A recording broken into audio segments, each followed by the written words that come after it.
You are still watching ACFIM Talks, and we are discussing the delay in finding premises for the Electoral Commission. Is it politics? Is it corruption? You can be part of this discussion by sending in your requests, your questions, your comments on our social media platforms. We are live on Facebook, ACFIM, on YouTube, ACFIM Uganda, and our Twitter handle at ACFIM. We'll be able to pick them up. And with me, I still have Alex, who is a journalist, but also an entrepreneur. And also I have with me Henry, who is a democratic activist and also an anti-corruption activist. So before we went for a break, we were trying to dissect the ingredients of the letter and what message can we deduce from the language in the letter. And Henry, let me come to you here, because I think in the second paragraph of the letter, the president, the way he says this, actually, let me read verbatim. He says, however, here, he just hears. He hasn't confirmed, but he's hearing that the 18 acres is in a wetland. And if that is the case, then your property gains the upper hand. If the president is referring to I hear, which is for me in English terms, that is called a rumor, because he has not proved it is a wetland yet, and then is vouching for another property. But the 18 acres are also valued at 111 billion against the property the president vouches for, which is measuring 4 acres. What do you make of this? I think for any compos mentis Ugandan, when you see your president doing this, you ask yourself the question, first of all, what is the impetus? What is the motivation of the president in doing this? And when he writes a letter like this based on on half-baked information or intelligence, which we don't know has been happening already, because someone says I'll fail you, then goes and informs the president that, look, that thing is a wetland. Like, he can come and say Felix is a terrorist, and then you're arrested and skin plaqued. So, but it is wrong for the president to write such a letter on the basis of half-baked information. He has not cross-checked, because he has all the personnel at his disposal to go and check out, cross-check, and confirm this information. Number two, why would the president descend into an arena where he's likely to burn his fingers? Like Alex pointed out already, he already burned his fingers on the junk helicopters. Why would you want to repeat the same? So it remains to be seen what is the motivation in this. But the truth, the ineffable truth has to be that the people who want to sell properties to Electoral Commission are people that are well connected to the president. These are cronies of the regime. They are able to whisper to him, speak to him. I think they can also access him in informal spaces. So we don't know. There could be family members. There could be, any crony. So this in a situation like this, you only pray and wish that your president comes out of it clean, and that doesn't not dent his reputation. But for you to write something like this and tell another bidder. So in this case, what do you want? If I am Professor Ule, I receive this letter. What do you want me to do? I go waving it to the Electoral Commission and say, look, give me this thing. Here is the letter. What do I do? So you get to see he's only confusing the parties more rather than help them arrive at a meaningful solution. Okay. Alex, going by your word that this is probably not a wetland, but reports suggest it's a wetland. You clarifying that it's just the wetland is next to the property, but you know that where EC currently is located, it's okay. Let's say it's a former wetland, because there have been episodes. It's actually a wetland. Even you have seen. I'm being humble with my words, and we've seen. I think the Electoral Commission has suffered episodes of floods in that area. The recent one actually cost the Electoral Commission, I think it lost vital documents and machines, including the main printer that prints the voters' register. So let's hypothetically assume that the place in Luzira is a wetland, and also where EC was or is at the moment is a wetland. If I'm a reader and I'll be asking myself, and it's a question I'm throwing to you, does EC ever land? What is EC and wetlands anyway? That question reminds me a story I covered about 15 years ago. There was a dispute. Nyakana's house had been demolished in the city, in one of the city suburbs. And then Nyakana accused the then local government minister, the General Kahindo Tafire, of following him up. Then I remember interviewing General Kahindo Tafire. I said, Nyakana says you are. No. General Tafire said, Nyakana's house was in the wetland. So what is he doing in the wetland? Is he a frog? So maybe that's the kind of question you want to ask. But anyway, seriously, my frustration is that the EC has for 6 years failed to conclude this procurement, and information we have is that every time the matter comes up, vested interests frustrate the procurement.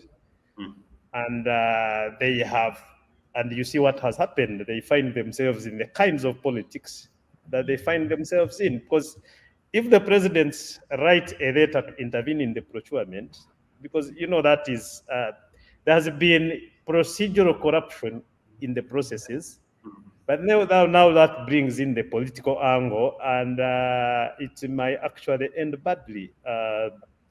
It will, this anyhow, because now they have to start the construction, the phase of the construction of the road at where the EC is currently premised. This will end, and my suspicion is that the public, the more they delay to conclude this, the more they will expose our public resources to a position where we shall not get value for money. And I mean, that is my frustration coming into this debate. Yeah. Okay. I just want to pick it up from where Alex has left it, because if I were the president, I ask myself two questions. The EC is in a wetland. They have already lost every printer. Is it likely that they have again chosen a land that is in a wetland? In which case, then you doubt their medulla oblongata. Now, so that is one indicator. Number two, then the other one would be maybe the one who told me it is a wetland did not tell me the truth. So do you think that the justice of the High Court would superintend and oversee a decision that moves him from one wetland to the next? So I think these were all things the president should have kind of read between the lines, and he discovered that whoever gave him intelligence had given him wrong intelligence. Because in this country, we know that the president has always been a consumer of half-baked intelligence. They have labeled people who what they are not. They have created situations which don't exist. And therefore, I think the president needed to have taken stock of the situation before he intervened. I think at any one time as the head of state, because it's contingent on you to oversee the strengthening of institutions and grow institutions, you don't just jump into the arena at every smallest instance and undermine these institutions in the way that he has. So I think he needs to go back. The problem is he cannot retract this letter. Okay. Let me first continue with you, Henry, on this one, because on many occasions we've seen the president kind of like disregarding procurement processes and either directs, and it's not doesn't seem to be an enthusiastic person who believes in procurements, either through experience that they tend to not necessarily deliver the expectations. And this raises a question whether procurements of such nature, because we saw this, Alex talked about the helicopter deal. I remember the national ID deal. The president had a hand in it. I mean, you can quote a couple of them. Should we say that when it comes to procurements of such nature, probably the directives of the head of state might solve the problems that come with the politics and the corruption around procurement processes? Thank you. You know, it's a known fact that corruption is so pervasive in this country that it has eaten up all the institutions, all levels, all hierarchies. And so, and we also know as anti-corruption activists that that procurement is the most common, but also publicized the face of corruption. Whenever there is corruption, whenever there is procurement, that's a hotbed for corruption because that's where the big monies are. And we also do know that many unscrupulous businessmen, but also political businessmen, would target government because government is the center for all sorts of, all manner of big ticket deals. And therefore, the procurement of the headquarters of procurement is one such big deal. And therefore, you would not be bewildered to find that corruption is at play here. Now, so, and of course, the president has been frustrated for the longest time because of the corruption that has been ongoing over the last so many decades. And therefore, I think on one side, he could be right because you see, you reach a situation where you do not know who to trust. The technocrats are as corrupt as the politicians that sprinted over these government institutions themselves. And so in this case, what do you do? It's also likely that they are going to procure a premise, and when you leave it in their hands, you're going to be awakened to a very a flashing headline in the newspapers telling you that the property that was procured, it does not reflect value for money. So how would you handle this?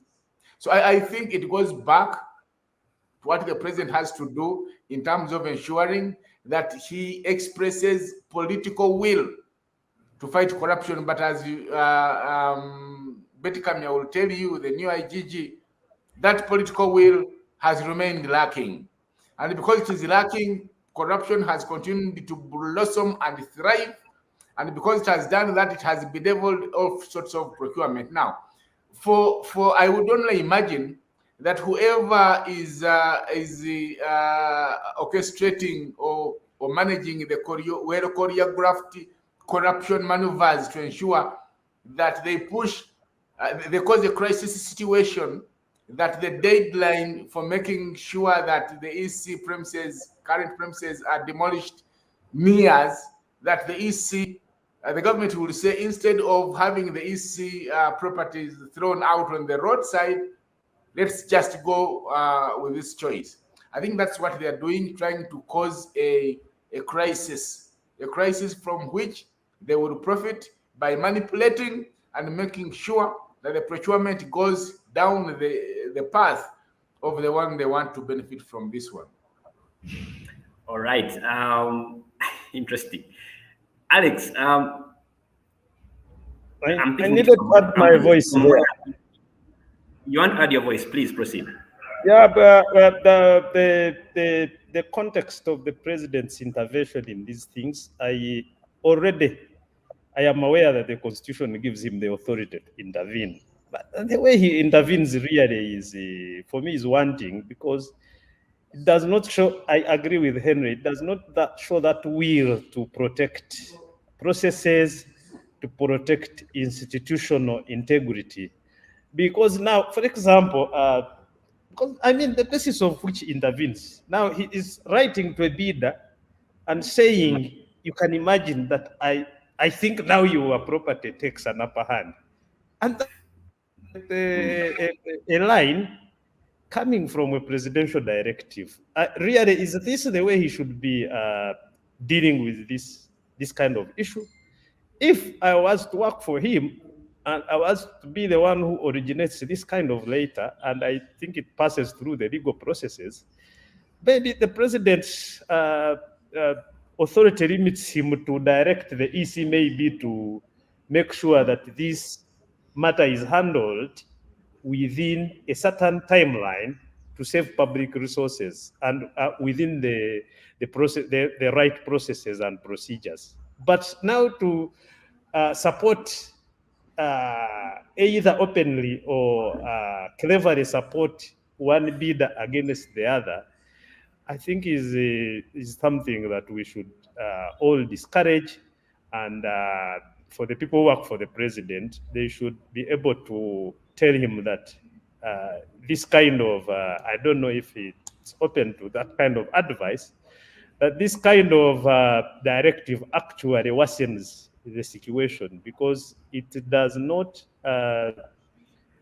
offer the confidence to resolve anything, and then it opens up the entity to all kinds of political interpretation. And I am sure that his intervention has caused more problems than he was supposed to help. So I agree with Henry that we demand and expect that our president shows that kind of will, political will, to respect processes that protects public resources from being unfairly allocated and ending up into corruption havens. One more question, Felix. One more question. I think this is also important. In Uganda, yes, we have seen people fronted as owners of things when they are actually not the beneficial owners. Yep, so I do not know whether the said Professor Godfrey Rule is actually the owner of this premise. It could be, I am not disputing that he's not, but maybe, just maybe, the force that is behind the originating of this letter, hiding under Rule and making sure that they short circuit the process, could be the real owner, and Rule could just be a front. We've seen this in this country. Henry, your suspicion are absolutely valid. On paper, of course, we know that Professor Rule is fronting a property, but it has happened before that. People come to buy a public bank, the Uganda Commercial Bank, and behind them there is something else. It has happened before. And it has happened in several other instances and in several other scenarios. So when you see the president writing, and I cannot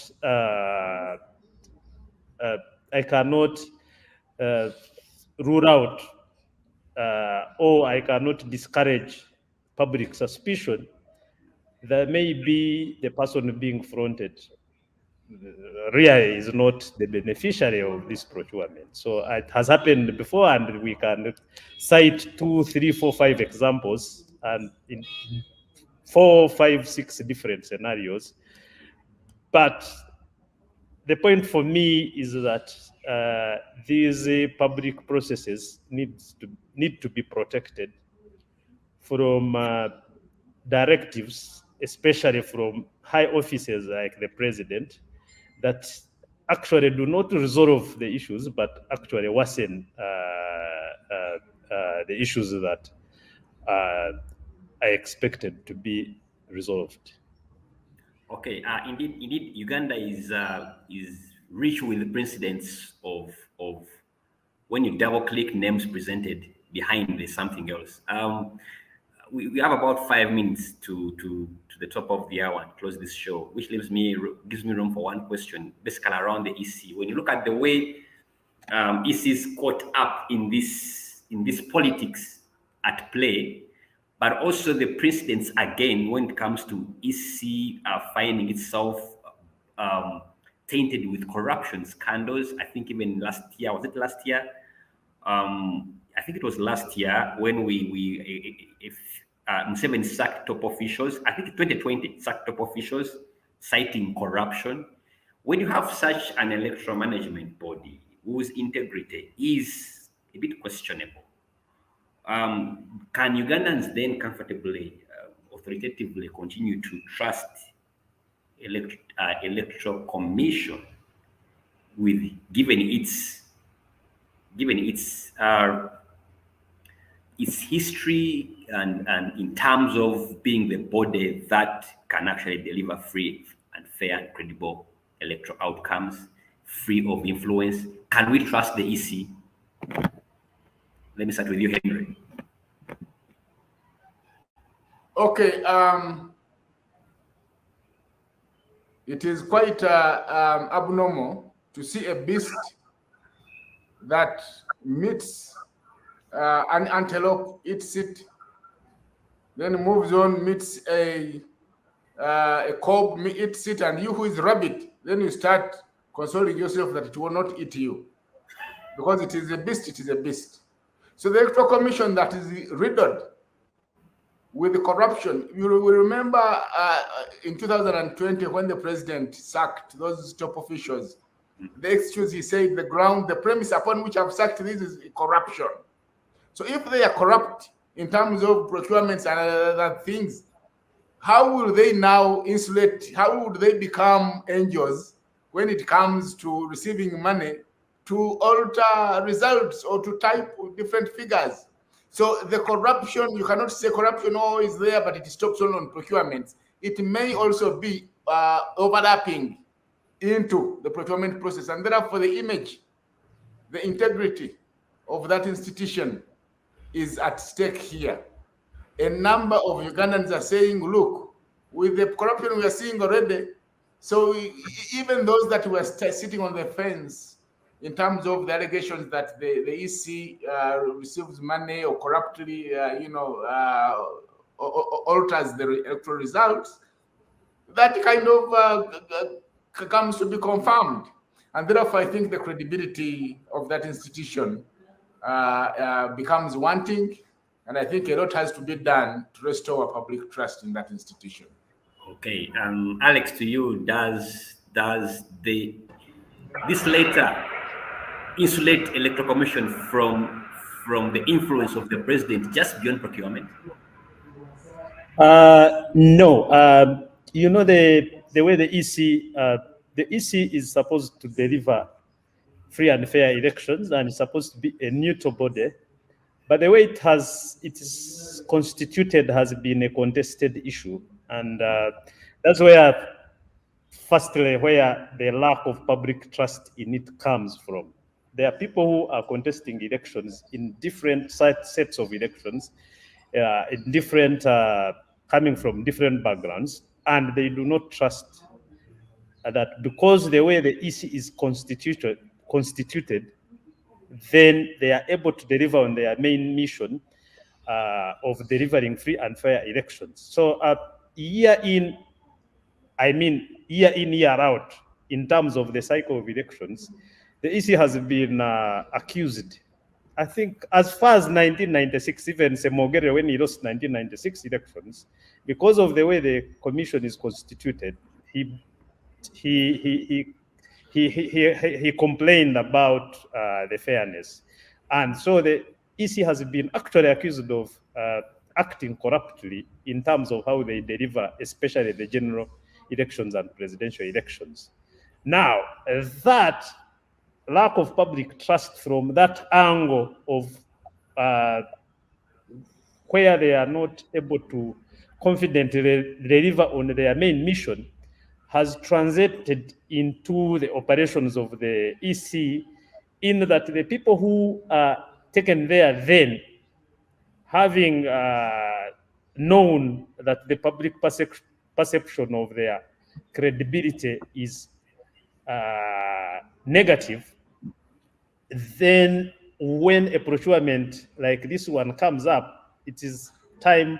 Sometimes that's what happens. You may have to accept that. Then they see that it's time for them to reward themselves, because a cycle of elections will be coming, and then they know they will be at the public battling, and they have to reward themselves by gaining from these big procurements. Some of them include printing of properties like the ballot papers, and you have seen all those stories have always come.